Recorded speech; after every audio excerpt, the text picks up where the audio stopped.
Well, to begin here, welcome everybody to the second episode of Hearts and Crafts. I am joined by my friend and co-host Midnight TV, fantastic streamer and content creator, also in the retail WoW space, whose knowledge will not fail them in this ranking tier list that we will do today. But today we are going to be going over a couple of things. Mainly, I wanted to cover Floodgate as a dungeon because Floodgate's a new dungeon. It has new concepts to it, and I think just like Dawnbreaker in season 1, it's that dungeon that I think initially carves the way where everyone's like, wow, this is new, this is innovative, this is changing and breaking the formula. And then I think down the road people look back at Dawnbreaker and they're kind of like mixed about it. They're like, well, I love the big pulls, I love the style, but the camera movements make me sick and I hate it. So I think that sometimes looking at these things now and going, will we hate it down the road? It's like, well, it might just be a matter of time. Maybe 3-4 weeks further down the road we'll all hate Floodgate. But for now, I think most people are in a good appreciation of Floodgate. And I think the voting list came out. They did a season 3 voting list and Floodgate ranked second, I'm pretty sure. So that's not too bad. So I think with that means that Floodgate is at least sitting as one of those things that I think it's on the top of people's minds for some reason, right? So what's up, adventurers? ShawnSetGO here. I just wanted to tell you guys, thank you so much for supporting the videos and being here for all the content we've been making. The part that you're seeing on the YouTube channel is part of the podcast that we recorded, but there's so much more content that didn't make it into the main bit of the YouTube just because the long form content, it's not necessarily as appealing on the YouTube channel. So there's about 2 hours plus worth of content that didn't make it into this main episode and is that going to be on the Patreon. So if you haven't joined the Patreon and seen our Hearts and Crafts podcast there, you can check out, we have episode 1 already on there as well. And on top of that, the villains tier list that we talked about in the community. So I put out a poll recently talking about that. So that's also put into that. So check out the Hearts and Crafts podcast, behind the scenes content and all the extra content that we get there.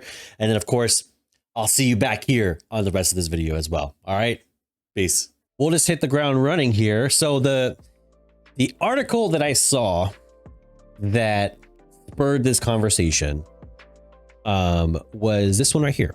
And it was actually a positive one, but of course I like to look at the negatives and the positives. And so the first one that I saw was this one. It says Operation Floodgate made me actually look forward to the future dungeon designs.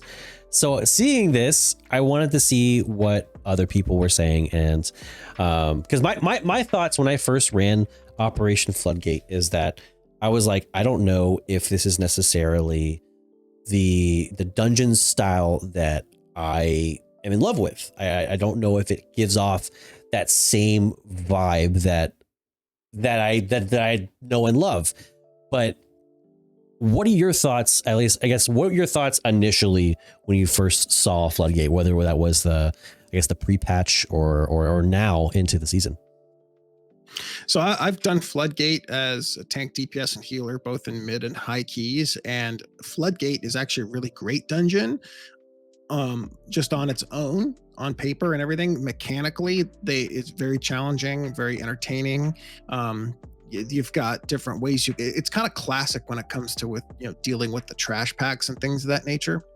But I it's funny when we talk about that linear design versus that open design, it's like a double-edged sword. And as someone who's tanking, part of it is I kind of want to just get through the dungeon as fast as possible because we're under a timer.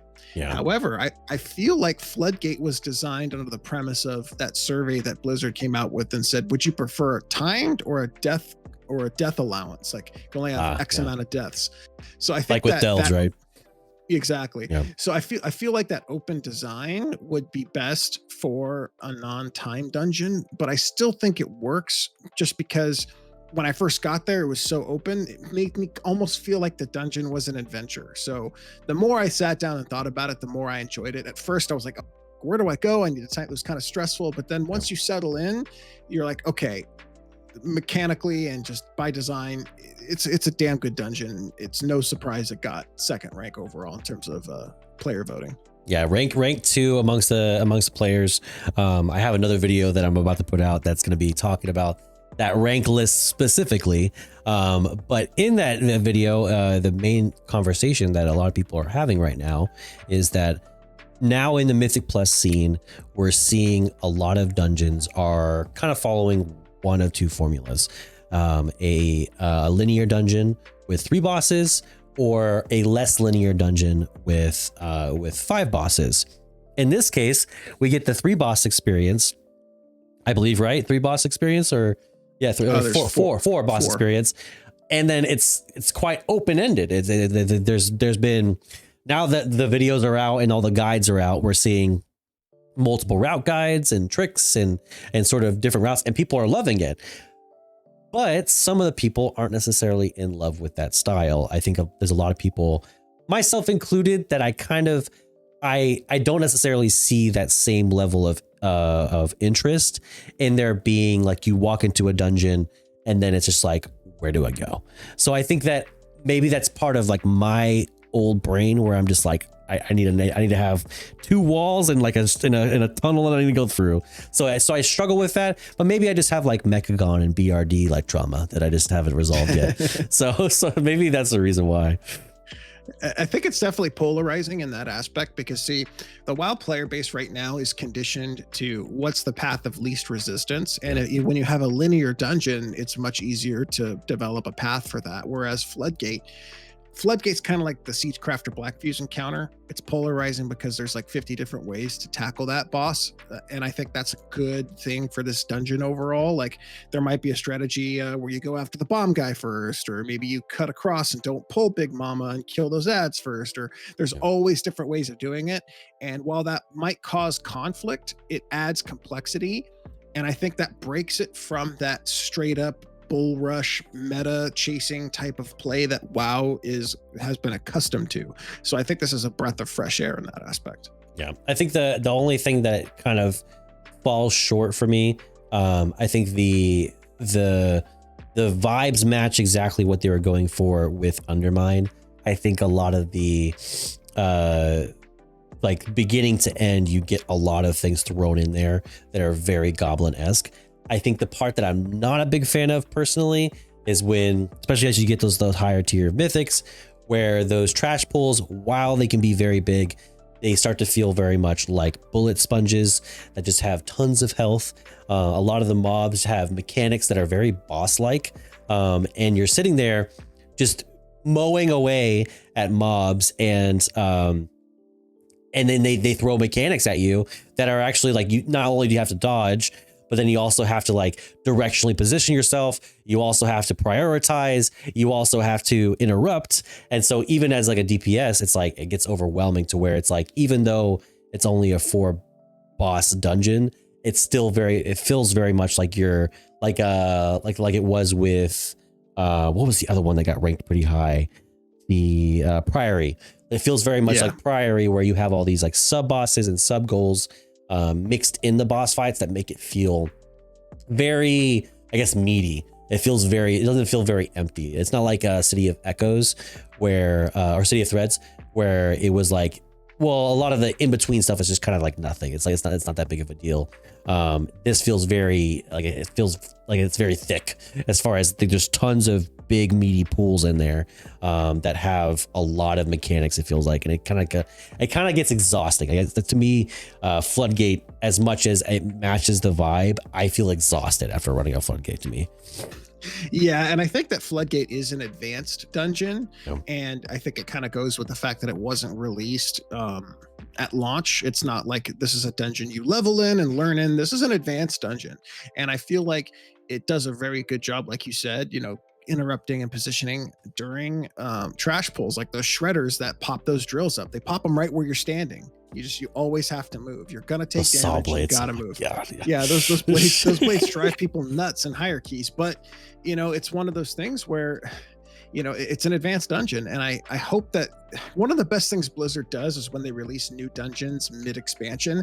And I think Floodgate is the reason why, because they're able to develop more mechanics, because they don't have to worry about someone who's level 72 leveling through it, right? They don't have to worry about that. They could just say, okay, max level, Mythic Keystone, we're going to hit you hard, get ready. And that's what Floodgate does. And I think that the more advanced players are starting to appreciate that. And I hope that we move in that more mechanics-based, free flow-based dungeon design, as opposed to just, okay, how do I get from one end of the tunnel to the next, get our loot and leave. Yeah, I think that's they're definitely pushing the limits with how far they can go with a dungeon being a like you would call like a mega dungeon. Yes. Without being so arduous. I think like people used to look at mega dungeons as like, this is super cool. But when people think about that and then they think about Mythic Plus, they're like, please don't. So I think they definitely are finding a way to balance those things. And I think this dungeon is a good example of making dungeons feel large and very open-ended without being so large that people go, oh man, this is like, I gotta do this one again. So I think what will be the big telling thing is if this dungeon, compared to the next new dungeon they release, if the clears or completes, like if we get like if this is the highest, I think that'll be the most important thing is like is in the next season, say we get a new dungeon again, then how is it going to do by comparison? I think that'll tell us a lot, because whenever a dungeon is in the expansion, it's of course we're experiencing it right now. But like I said earlier with Dawnbreaker, people were talking about how it was too insanely innovative, but now people kind of talked about it in a mixed way. So yeah, I wonder what it's going to be like at the end of the season or next season. Like what are people's opinions going to change or evolve into? Yeah, and I think that once it's all said and done, people will have kind of a rested opinion. Okay, how many times have I ran it? What's my experience with it? And then it'll kind of boil down everyone's thoughts, much like Dawnbreaker. I'm actually not a fan of Dawnbreaker. It's just not my cup of tea. I don't think it's bad. It's just not something that I like to run. I would avoid it at all costs when I was running keys. But Floodgate's one that I don't mind running at all. If I see a Floodgate that I can get into a key higher, I'll be probably the first one I take, because I've learned the route that I prefer. And the boss fights are fun. Like I love as a tank, like getting the boss perfectly positioned so I can knock out as many. I got challenged with how many bombs can I get this guy to knock out, as the tank. So it's just, if they like you said, what Floodgate looks like it was a mega dungeon that they condensed, because it's very challenging, but it's also it feels like a mini raid. That's what a dungeon should feel like, a mini raid, not something you could just blast through. It's one of the biggest mistakes I think they made in Wrath of the Lich King, was dungeons just became trivialized AoE fests. And we started trivializing dungeons, and they brought us Floodgate. And I think the players are starting to realize, like, okay, maybe this is what a dungeon should be. And that's why it ranks so high in the voting. Yeah, I think that the people like one of two things in dungeons, especially in Mythic Plus. They like if the loot is good. I mean, we saw that with Arakara being ranked #1. And I think the other thing is they like dungeons to be interesting and fun to do. And I think that whenever you have, I think there was one of the lowest ranked on that list was City of Threads. It kind of, you compare it and you go, you say one of two things. You go, why is it ranked so low? Or you go, why did 600 people rank that as their #1? That means you had 600 trolls. Is what it was. Like, it's someone's lying. At least one of these people. So to kind of piggyback off that, like, here's the reason why City of Threads is not a good mythic dungeon. It's not a good mythic dungeon because it's so slow once you get to that point where you have to hide and kill. Now, if you had to do that with like twice, like, that little portion of Mechagon where you have to hide from the things, that's annoying, but it doesn't last that long. The City of Threads lasts so long that it really kind of dampers the mood of the dungeon. When nobody wants to run the dungeon, something's wrong. I mean, 312 NA votes as compared to 3,000 votes for Arakara. I mean, that's 10-1 right there. That's and those 312 people are trolls. Let's be real here. Come on. Like, there's no way. I mean, it's just objectively bad. It's an objectively bad dungeon. Comparing it specifically to Floodgate, though, Stone Vault was one of those that, like, I get it. Well, like, I get it. Surprised. Like to me, like, Stone Vault is just incredibly average. Like, it's not like necessarily like iconic or something, but it's not bad at all. So I really didn't expect it to be as low as it was, mainly because, like, I think it's personally better than Rookery. I personally think it's better. Like, there's a few that I think that it's better than, at least, you know. I thought Stone Vault was better than Dawnbreaker and Rookery. Like, I liked it. I didn't mind it at all. Yeah, like maybe like Cinderbrew Meadery and Dark Flame Cleft, like those two win based off of, like, they have like a theme that's more powerful than just, you know, like, hey, dwarves, you know, like dwarves doing dwarf things, you know, like you have the dwarves doing lava things, you have the dwarves doing dark things, you have the dwarves doing stone and crystal things. So it's like all the things you expect from dwarves. So maybe the theme's better, but, you know, I felt like Stone Vault was kind of unfortunately low. But also, Stone Vault is kind of the opposite of Operation Floodgate in that it is very linear. Like, yes, you could do, I guess you could swap which tunnel you go in first, but not really. Everyone does. You do left side, you do right side, you do middle. You know, it's like so there's not a bunch of variants. So it is one, it's surprising that a lot of the top ranking dungeons in this voting list are 3 boss dungeons, but also that the more open-ended ones are so high, you know, that Dawnbreaker is so high, that the Floodgate is so high right now. So and great on Priory for being so high as well. You know, there's a lot of surprises in there. Mechanically, Priory is very good. The one discrepancy that I wanted to point out was, look at the discrepancy between NA and EU on Floodgate. Like, Floodgate is actually 4th overall NA, and it's 2nd overall EU, and the vote discrepancy is like almost is over 900 votes. So it's like a 20-30%, almost a 30% difference. In terms, it broke the top 4 for both NA and EU, but EU seemed to like it more. And I think that's just because EU players tend to be a little bit more hardcore players, and they tend to appreciate mechanics as opposed to the NA players who are a little bit more, don't waste my time, get me through this thing, you know?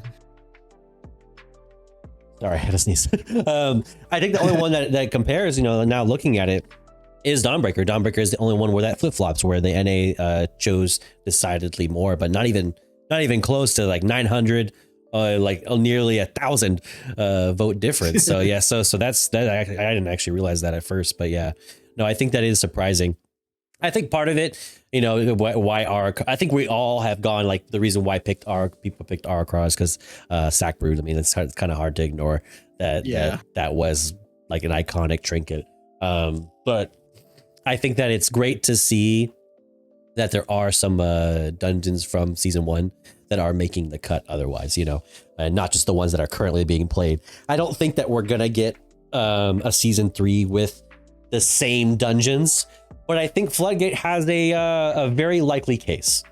If they could modify it just a little bit, and I think that people would be excited to see it again. For sure. And another quick discrepancy is that more EU people voted for Floodgate than NA voted for Arakara. That's another little factoid there. Wow. Yeah, that's true. Yeah. So I think it's crazy to see, like, where the differences in the populace are going. I wonder if when Blizzard is pulling their dungeon pools, if they'll look at something like this and they'll go, all right, guys, how can we fit in Theater of Pain again? You know, like I wonder if they look at this and they go, do we shoot for something similar to this?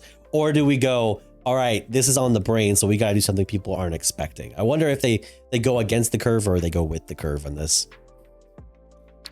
Yeah, I guess we'll see how it all plays out. I think that if season 3 plays out like season 2 is, I think Mythic Plus is in a very healthy spot, considering that it was in a very bad spot in season 1. They've redeemed themselves, and hopefully they can keep moving in the same direction.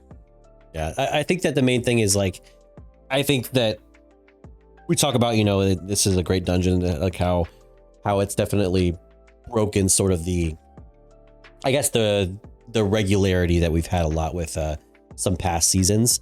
But I think that the main thing that's important to understand is that there's no one direct formula or setup or standard that everyone's going to love. Whether that's a 3, 4, or 5 dungeon boss, whether that's linear or non-linear. I've heard there are examples of dungeons that are done certain ways that everyone would hate in another setting. It really is just kind of like a molding or a meshing of a bunch of ideas that either can work or just totally flop. So it really is just kind of a random kind of throw at the dice there. And I think that's what's interesting about WoW is the fact that you have so many masters to please, in that you have the NA and EU players that play a different game, the casuals that play a different game, the Keystone players versus the Raiders that play it differently and look for different things. So for Blizzard to get Mythic Plus where it is now, considering where it was in season 1, is pretty darn good. It's pretty impressive, and it shows that they're listening. And I feel like we need to keep providing this type of feedback. The more feedback we can give, the better decisions they can make. If you had one dungeon that you would throw in the pool from any expansion that you're like, this has to be, I need to see this, what would it be? I'm gonna only because it has such a memorable ending. Halls of Reflection from Wrath of the Lich King, and I feel like there should be an extra achievement for that one, because of that whole retreat. And we're not retreating; we're advancing in the opposite direction. Like, it's just so incredible to just run away from the Lich King at the end. I feel like you'd have a lot of fun AoEing those ads in that little room. But yeah, off the top of my head, I'd like to see Halls of Reflection. Yeah, I get that vibe. A lot of those, like the halls dungeons, and like all like the big like Titan-esque areas. I think those are like, I think everyone has one that's their favorite, and I think those are always either like they're hilarious, or they're just interesting, or their scale is just so massive and impressive. Yeah, and I'm kind of wondering why I know that it's easier to bring back Keystone dungeons from different expansions that had Keystones in them, but I'm wondering why, like, I'm wondering when we're going to see like, Wrath and Cataclysm and maybe even Warlords. Or we did see Warlords, we saw Grimrail, but like, when are we going to see like Wrath era dungeons brought back as Mythic Plus? That's something that I think that they should look into at least. Yeah, I think there's a lot of dungeons out there that have like great interest. Some of my favorites in Burning Crusade. I think one of my favorite memorable ones is like Hellfire Ramparts. Like that whole, like, just that area is like amazing. And the famous pair, I think it's a pair of pants. That says about the power to move you. Yeah. So yeah. So I think there's a lot of really great dungeons out there that I would love to see revived in that sense, and brought back to kind of like, I think there's enough connections that we have in the old story to bring back some old stuff. And I think I would love to hear an argument for some of those old dungeons coming back and having actually like some sort of like story involvement too would be kind of cool.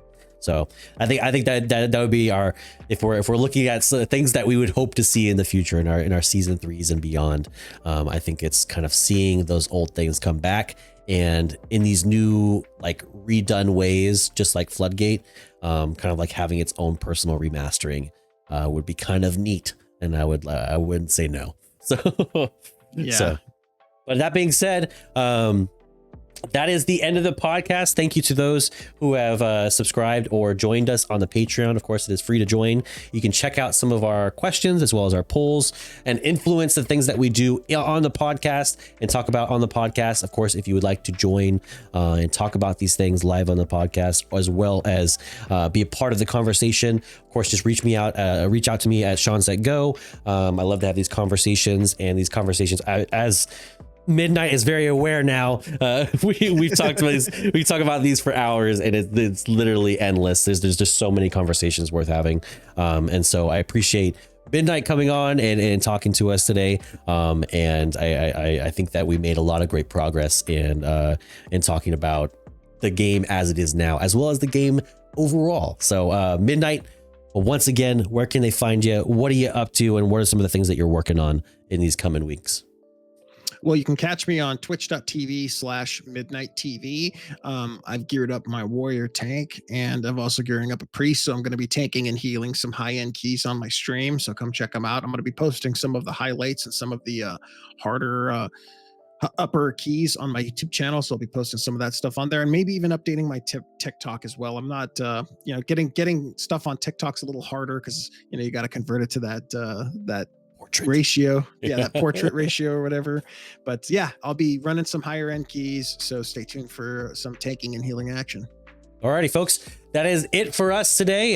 This is probably episode 2 and 2.5, but I hope to catch you guys in the next one, our next episode of Hearths and Crafts, and I hope to see you there. But until next time, see ya. Peace.